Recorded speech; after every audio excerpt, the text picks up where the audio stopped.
What a game, but Charlie Austin, was it game of the season so far? I think so. I think from the neutral point of view anyway, it was a game of the season so far. Goals, what you'd want. I think the interesting bit was the vulnerability of Manchester United defensively. To concede four at home is tough pill to take. Bournemouth on the flip side of it, say score 4 goals away from home, you'd expect to take all 3 points. But again, you've got to look at it as well. Got to give credit to Bournemouth. 3 years on the spin, they've scored 3+ goals at Old Trafford. And when you talk about with Manchester United, how good in attack, not so good in defence. People were saying that the first half was some of the best they've played under Ruben Amorim. But of course, they still didn't get the win. I think you kind of see both sides to everything here. Yeah, you can, but I think that just shows, like you say, that's been Ruben Amorim's tenure at Manchester United, how the performances have been. At the start of the first half, they were really good and exciting to watch. And again, after Tavernier's goal, I think they ended up having 17 shots after that. Look, Manchester United played promising football, good attacking football, but ultimately got undone by not even errors or mistakes. They was just punished because they wasn't together as a team collectively at the back. What is the difference at the back then? Is it the defenders or is it the defensive coaching on the training pitch? Who's it down to?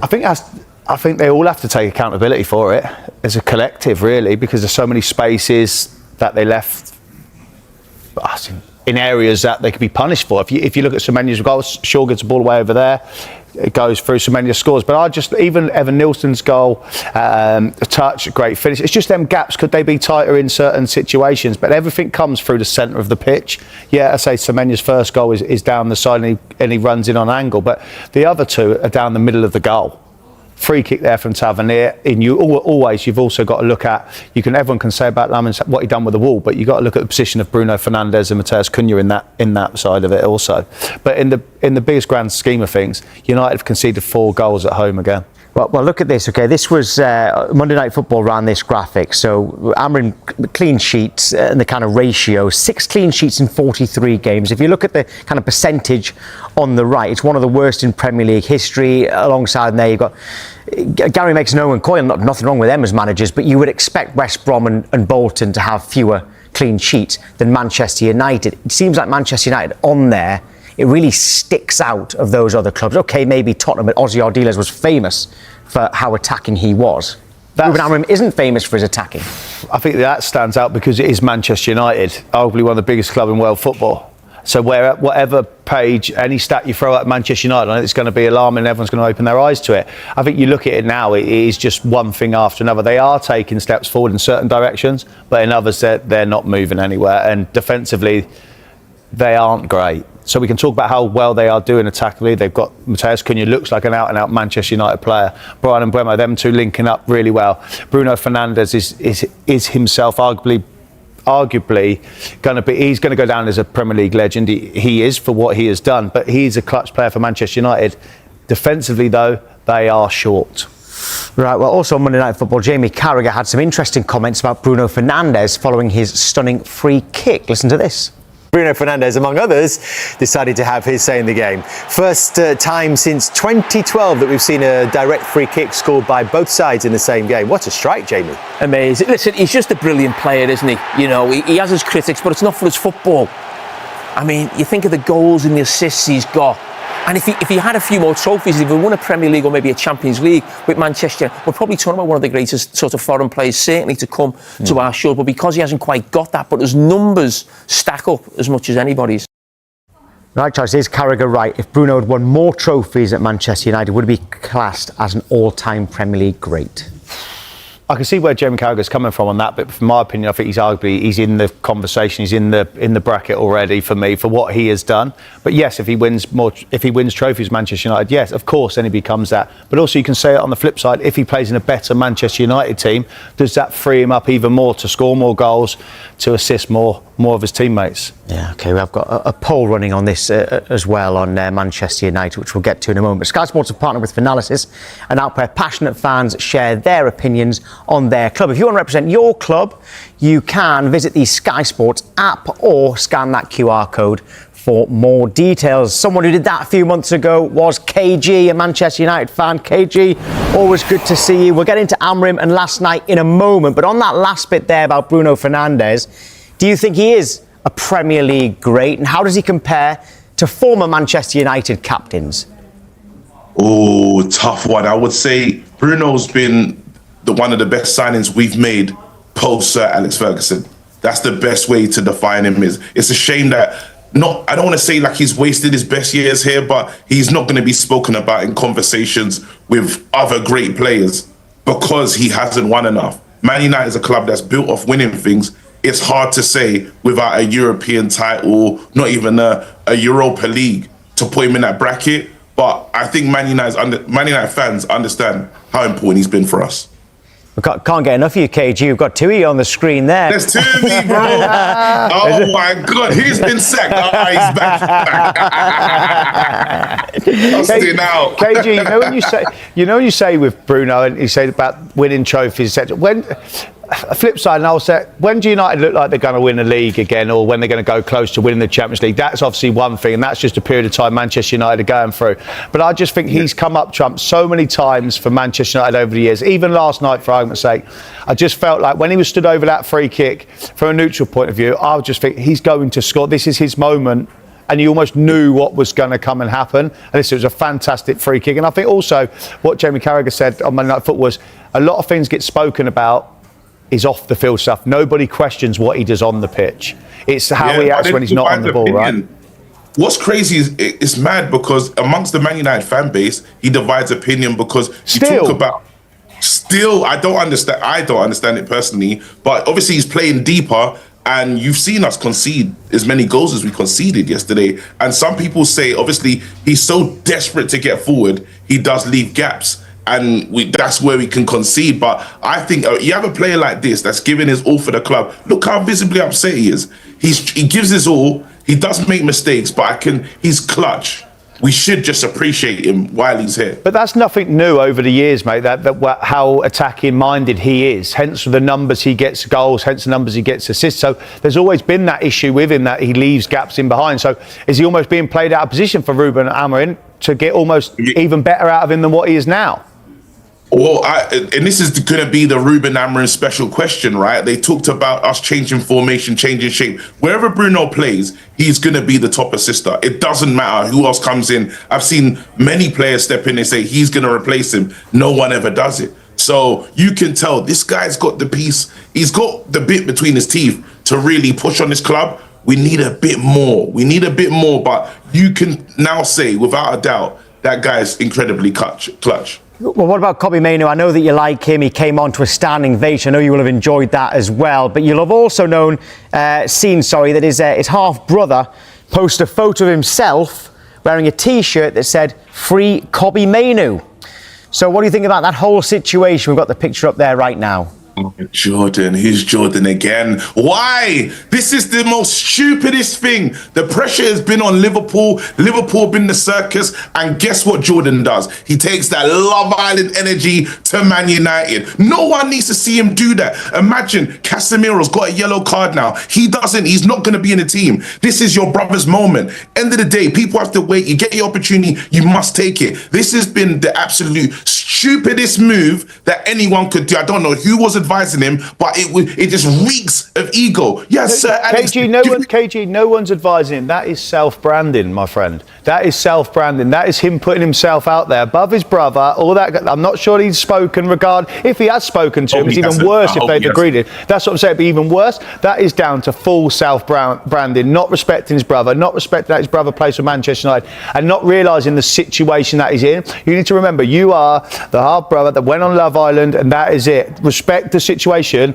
that Kobbie Mainoo plays for Manchester United, arguably one of the biggest clubs in world football. If that's what he wanted, that's worked, because we're talking about it here, which means it has worked for him. It has worked for him, but in a different way. KG, in a different way, in a laughing stock way, is almost like he's not getting the credit. It's like, what are you actually doing? I think, as much as we are talking about, I think that it goes the opposite direction to him, to be honest. We've scored 8 goals in the last 2 games. And the conversation is about Kobbie Mainoo's brother, and now hopefully Amorim managed this well. We have to take a leaf out of the Liverpool book of how that was a firestorm they had to deal with. And they kind of quelled it and just took out the noise. The problem is the noise is coming from within. How does his brother do that when Man United, we're trying to push on. We're trying to go to the next steps. It's not been easy for the club, for the manager, for everybody involved. And you go out and do this. It's self-serving and it doesn't help anyone. Do you think it's going to backfire, KG? Do you think it'll backfire on Kobbie Mainoo? Do you think Ruben Amorim's got that about him? Can't take it out. Surely you can't take it out on him. He didn't wear the T-shirt. Yeah, but then the conversation comes. So unless there's a proof of a text message saying, here, half brother, he's not going to get it. Can you wear this T-shirt? But the conversation's still going to happen between the manager and the player by saying, did you know about this? Obviously, he's going to say no. But do you think he's going to react? Ruben has been quite he's been very strict when it comes to things. He said that he watches the way players talk, the way they move in the training ground. He's looking at everything. Remember with Rashford Gate? We never heard what Rashford actually did. But as Rashford and Garnacho, they get dropped for the Man City game. I really hope the manager's ego doesn't go too crazy in this one and he can calm things down and say, look, that was crazy from your brother. Let's separate the two. Okay. That's what really needs to happen. KG, on this, bud, what you're saying, you brought them up, Rashford and Garnacho. If there was a family member of them two that posted a picture last night like that situation, how would you feel, and would you feel in the same situation you do this morning? Do you know what's so mental? Every situation is totally different. If it was Garnacho, I'm livid. If it's Rashford, Mr. MBE trying to serve the kids and stuff, you might have a bit of a different, it's who it is. And the fact is Kobbie Mainoo, we have him, hands behind his head, AIG shirt, young, with the big glasses. We love this player. You saw the crowd, the excitement. We're disappointed, but he has to have a conversation with his family, honestly, because I wouldn't accept it from Garnacho. Where it got with Rashford, I was fuming about Rashford at the end.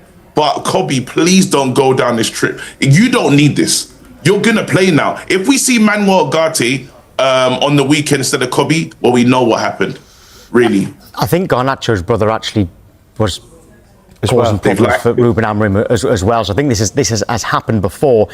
In terms of, Kobbie Mainoo has come through the academy. He's one of your own. You love that. But Amorim, what do you think about the way he talks about these the academy players, because he's had scrutiny over comments about Harry Amas and also Chido Obi as well, and then the fact that he's not playing Kobbie Mainoo. Manchester United in the past have always brought players through their academy, have been welcomed into the first team, and it seems like at the moment there's no pathway.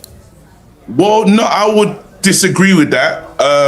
Yesterday, obviously, was not from our academy, but you look at we had the young centre backs in there. We had one that we snipped from Arsenal in Aiden Heaven. And then we played Euro. That was a very young team. And what you saw yesterday was it lacked leadership. It lacked people to get over the line. Let's say you come back as 4-3, there's no way you should lose that game or capitulate in the last 5 minutes. But again, it's sniffing out the danger areas, knowing where people are going to be. And those young players can't do it just yet. So the question is, we can cry out and say, well, it's the Man United way, bringing these young players. But are they truly ready to play at this maximum level? For the dream of it, yes, I want to say follow the ethos of the club, but there's no lies in where have the club been with that ethos so far post-Ferguson. Surprisingly, KG, when you went 4-3, the game was still so open. It still was continuing to be a basketball game. Manchester United almost wasn't happy just to win 4-3. It was almost like they were still pushing to go and make it 5-3. And some people say, we called him a coward. We called him a coward in the last one when he tried to shut up shop. So I think you're damned if you do, damned if you don't. It's almost, I feel for the manager in this stage, because could you blame him for that? But he's really trying to say going with attacking football, and look what attacking football has really brought in this game. But KG, on the flip side of that, if your goalkeeper don't make 2 fantastic saves, you lose the game 5-4. Oh my God! So let's be serious. Do you know he makes a fantastic save from Brooks? He makes a fantastic save again at the end. If I went to Turkey, I'd have hair, mate. You and me both, buddy. You and me both, bud. You and me both. NKG would just say, are you more optimistic about Manchester United's future or pessimistic? Because there's so many positives, there's always a negative to balance them out. Listen, it's Fort Park FC. I don't know to be up or down. It's roller coaster settings, mate. I don't know. That's who come to me next week, and I tell you, yeah, I'm excited. We could lose to Aston Villa. Look, we're in a position. I don't have to scroll to see us in the Premier League table. Like, that was horrible. Page 2. That's where I had to find us last season. Right now, we're sitting 6. We could get involved in this European thing. You know, Charlie said, no chance of Europe. In your face. If you don't get into it, KG, this year, after the way the Premier League's going, it's completely wrong. Completely. We're running a poll at the moment, actually, KG. Just stay with us. You can see what it is at the moment. The poll on X says, is Ruben Amorim getting it right at Manchester United? And 63% are saying no as it stands. Does that surprise you? Not at all. I think us Man United fans are mental. We, like, no disrespect to us, but we're all over the place. We're so desperate to win again. We don't know what we want. People said they just want to be entertained. Yesterday was entertainment. You know, we said we want attacking football. We're trying now. Play the youth. Some of the youth are playing. Kobe comes on for 60 minutes. We're going to complain until we win something, but I think it just comes with, you know, trying to be that great club again. Start trying to win 5 games in a row so the man can get his haircut first, KG. Yes, there's no reason for that. That guy doesn't need to go to Turkey, does he? KG, thank you. Manchester United supporter Adam Stott joins us now. Good morning, Adam. Let's put to you what Ruben Amorim said after that 4-4 draw with Bournemouth. He said he hoped last night inspired United fans and was a nod to some of the attacking football seen during the glory years under Sir Alex Ferguson. So you entertained? I was there last night. I was there for the Everton, the West Ham game before that as well. And compared to them two, I thoroughly entertained last night. My voice is only just recovering. And that's what it's all about. It's interesting, Tom, how you refer back to Sir Alex Ferguson there, because this week, the likes of Paul Scholes and Nicky Butt have been going viral about how boring Manchester United are. They don't understand how you're playing. Manchester United should be all about the edge of the seats and entertaining football. Well, bang. There you go, 8 goals in 2 games since that podcast that they did. I think with what Manchester United have got is, like Charlie referred to, the investment in the forwards that we brought in this summer. It's much better quality than what we had last season. The obvious defence issues that you could probably iron out because it's individual errors at the moment and switch off moments. Manchester United creating chances, I think, is what it's all about. This football club, it's we'll score one more than you. It's the old United way. Look, will it continue? I don't know. We've just lost a good chunk of our attacking threat to AFCON in Ahmad and Mbeumo this week. And some other players are going to have to step up now with the likes of Sesko and Mason Mount coming back to fitness and looking good. It's going to be a tough period of games for United, but the signs are looking good in the attacking side of things. I'll say that anyway. The thing, because when you said we're going to score one more than you, last night you didn't. It was a draw. So is that purely down to the defence? Switch off. Ruben, if you go back into that press conference in depth a little bit more, Ruben will refer back to the Nottingham Forest game. 1-0 up at half-time, 5 minutes into the second half, 2-1 down. It's rinse and repeats week in, week out. The amount of games Manchester United have led and not being able to see over the line, you could be, well, any club could say this, but you could be up there competing for the title right now. It's if buts and maybes, and I'm not really bothered about that type of stat, but to be 2-1 up, having played so well in the first half, against the run of play, Bournemouth come back into it. You get lucky with the Casemiro goal. It's a goalkeeping error. Right, go in at half-time and just settle the ship a little bit. Let's not make no mistakes early doors. The music had only just turned off from the half-time entertainment, and it's 2-2. 5 minutes later, Man United are 3-2 down, and you're scratching your head, you're going, how are we in this position? I don't get it. After playing so well, like you've just rolled out there, Gary Neville, Jamie Carragher, many other people saying this is the best United have played, and we're 3-2 down. And it's hard to try and figure out how we keep doing this, but maybe a younger backline that's never played together, 2 teenagers at the back last night, a bit of naivete. If you watch that clip there from Mason Mount, he's ushering Aiden Heaven on to Semenyo there to come and close him down. Maybe a bit of an experience cost us last night at the back, I would say. You're clutching a little bit there, Adam. I'm not having it. Which bit? I'm a bit inexperienced at the back. I just felt, for me, first half, Manchester United were brilliant, right? But I've just felt, you know, we see it many times. This is not just with Manchester United. Half-time comes almost at the wrong time. So it almost comes at for me, it comes at the wrong time. It was 2-1. I can say going at half-time 2-1 up. But then you come out and there's such a slow start and then you change straight back to the 3-2. I think you've got to look at it as a collective defensive, not mistakes, a collective, defensive miss-out, I guess, throughout the whole team, because every goal doesn't come from wide areas. You think, the free kick was in the middle, but the other two got straight, are inside the lines of the box, and then you're almost thinking, well, the gaps are too big, or they're not closing down spaces, and that comes from everybody. It can't just be pointed at, the back three or the back five at the midfield. It has to be across the whole pitch. And when you look on, the game went on later, it still became a basketball game. It was 4-3, United were leading. There was so much space on the pitch where they wanted to say, almost go and get the fifth goal, but wasn't happy just to shut up shop, was they, to win 4-3? You said it there, Charlie, there. You've probably been involved in games yourself. It turns into one of them games that you can't control. And one team scores. Sometimes there's nothing you can do on the pitch. It just, who's going to score the next goal and wins it? It's one of them crazy games. I think my point in what I'm making is you're in control in the first half, and then that lapse in concentration opens them floodgates. You're right, there's no excuse, because Bruno Fernandes gives the ball away in the opposition half, and Casemiro can't get back. He gives the foul away. Tavernier gets the free kick. Bang, United are losing the game. There is a collective that I get what you're saying there completely, and all of the team need to be fully switched on. It's kind of strange how the manager's words are ringing in your ears only 5 minutes later, you're then behind. So that's a worrying concern for United. But I think what we will take from it is the positive is we didn't let that affect us like we have in the past. We came back and then got back in front. We scored 2 more goals after conceding them 2 quick goals. And it was just unfortunate that there were a few players, and I will go back to what I said. It's not clutching at straws, really. Martinez was asleep on the 4th goal, I thought. He's only just come back. Aidan Heaven's only making his 3rd start in about a year, and they've never played together. Sometimes Harry Maguire or a delay just to organise a little bit at the back might have been able to see that through, and maybe then we might be looking at a win. But I get what you're saying. I get how everyone else is looking at it. It was a really difficult game to analyse because it was so good to watch and entertaining.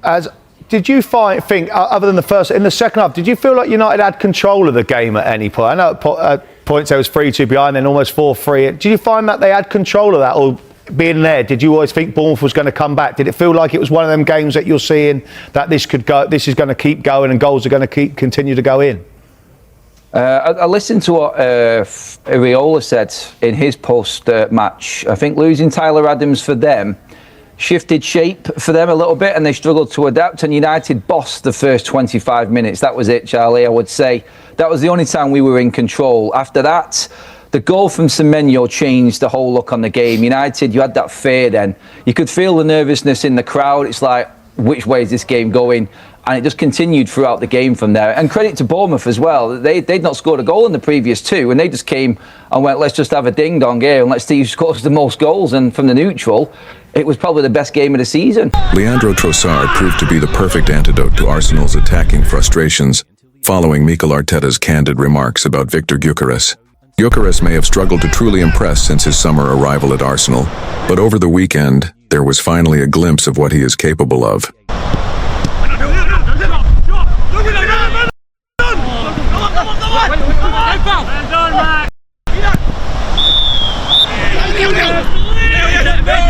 More importantly, Trossard showed exactly why he could be the key to unlocking the Swedish striker's full potential during Arsenal's hard-fought 2-1 victory over Wolves at the Emirates Stadium. The 31-year-old winger injected fresh energy into Mikel Arteta's side on Saturday night and helped breathe new life into the Gunners' attack. Shortly after replacing Gabriel Martinelli in the second half, Arsenal found the breakthrough. While Trossard did not directly contribute to either the opening goal or the dramatic stoppage time winner, his influence on the game was undeniable. Trossard took control of proceedings, dictating the tempo and pulling the strings down the left flank. Time and again, he dismantled Wolves' compact defensive setup, releasing Miles Lewis-Skelly into space, picking out Declan Rice on the edge of the box, and crucially, feeding Gyökeres with intelligent, well-timed passes. Operating as a creative hub, the Belgian showcased his playmaking qualities, delivering sharp, purposeful distribution. His introduction completely shifted the momentum of the match, and for the first time in weeks, Arsenal's $64 million striker briefly looked like a genuine threat. Before Trossard's arrival, Gyökeres endured a frustrating and ineffective outing in attack.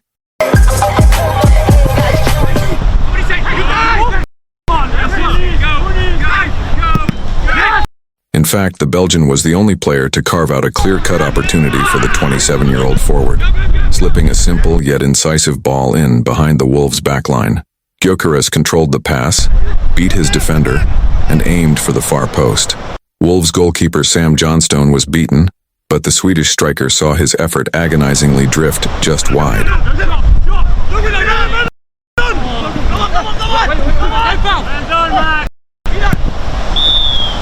If Arteta truly wants to get the best out of Gyökeres, then granting Trossard a more prominent role in the starting 11th could be the solution. Speaking to TNT Sports after the win, the Arsenal manager openly addressed the challenges facing his marquee signing. "It's a collaboration between the two," Arteta explained. "He was in some really good positions, but the ball didn't arrive quickly enough, accurately enough, or with the precision a number 9 needs to score."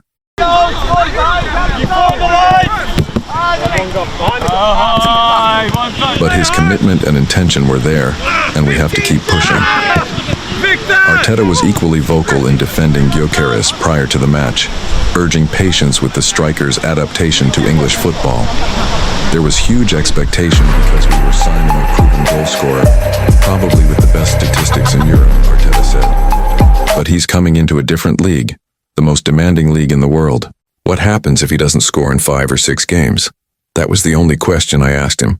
How are you going to react if you don't score in 5 or 6 matches? Can you handle that? And what about the next 100 games? That's what people need to see. The sample size is still very small, so leave him alone. Let him do what he does best. Support him, and I'm convinced things will come good." That message from Arteta resonated beyond the Emirates. In the days following the Wolves' victory, the debate around Gyökeres intensified among pundits, supporters, and former players. While some questioned whether Arsenal's record signing is truly suited to the Premier League's pace and physicality, others pointed to the structural issues around him rather than the striker himself. Much of the post-match analysis focused on Arsenal's chance creation and balance in the final third. The Wolves game highlighted a recurring theme this season. Gyökeres often makes the right movements, but the service into dangerous areas has been inconsistent. When Trossard entered the match, that problem briefly disappeared. Arsenal suddenly looked more fluid, more unpredictable, and far better equipped to supply a traditional number 9. Former players speaking on television and radio were quick to note the contrast. With Trossard drifting inside and linking play, Arsenal's attacking shape became more compact, allowing Gyökeres to stay higher up the pitch and occupy central defenders. That, in turn, created space for midfield runners like Rice and Ødegaard to arrive late in the box. It was a glimpse of an attacking formula that Arsenal have rarely sustained this season. The reaction from supporters has been equally divided.